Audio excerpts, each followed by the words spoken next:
Over $1 trillion of wealth was lost by the time the markets closed. And it wasn't just the wealth of a few CEOs on Wall Street. The 401ks and retirement accounts that millions count on for their family's future are now smaller. The state pension funds of teachers and government employees lost billions upon billions of dollars. Hardworking Americans who invested their nest egg to watch it grow are now watching it shrink. But while the decline of the stock market's devastating, the consequences of the credit crisis that caused it will be even worse if we don't act and act immediately. And that's why I'll be flying back to Washington immediately after this rally, because it is time for us to take some clear action.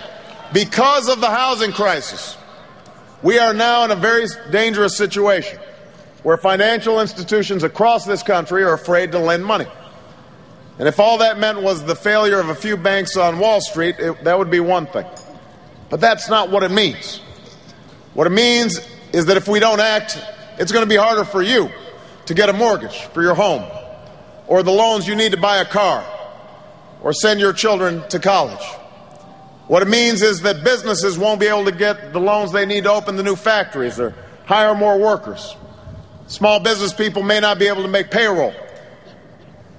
Thousands of businesses could close. Millions of jobs could be lost. And a long and painful recession could follow. So let me be perfectly clear. The fact that we're in this mess is an outrage, Lacrosse. It's an outrage because we didn't get here by accident.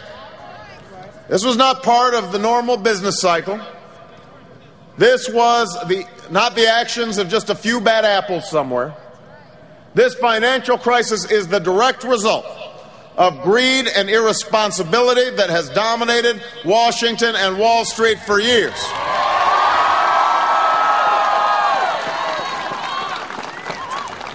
It's the result of speculators who gamed the system, regulators who looked the other way, lobbyists who bought their way into our government. It's the result of an economic philosophy that says we should give more and more to those with the most and hope that prosperity trickles down on everyone else. A philosophy that views even the most common sense regulations as unwise and unnecessary. This crisis is the final verdict on this failed philosophy. A philosophy that we cannot afford to continue. We can't have 8 more years of this philosophy. We can't have 4 more years of philosophy. And that's why I'm running for President of the United States of America.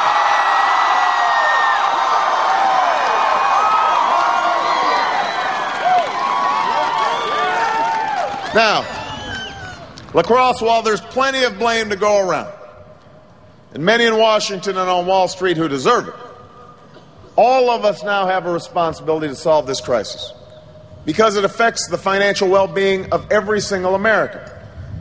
There will be time to punish those who set this fire, but now's the moment for us to come together and put the fire out. You know, if your neighbor's house is burning, you know, you might grumble that they were always smoking in bed or leaving the stove on. But the first thing you want to do is make sure the fire's out so it doesn't spread to your house. You don't want to go around, finding out what happened before you've put the fire out. And that's where we're at today. And I know that many of you are feeling anxiety right now about your jobs, about your homes. I see college students here. You're wondering, what kind of America are you going to inherit? So I want especially to say this to the young people, as well as those young at heart. I know this. I know that we can steer ourselves out of this crisis because that's who we are. Because this is the United States of America.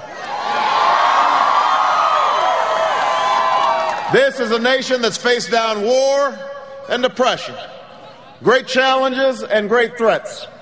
And at each and every moment, we have always risen to the occasion. We have always risen to meet these challenges, not as Democrats, not as Republicans, but as Americans, with resolve, with confidence.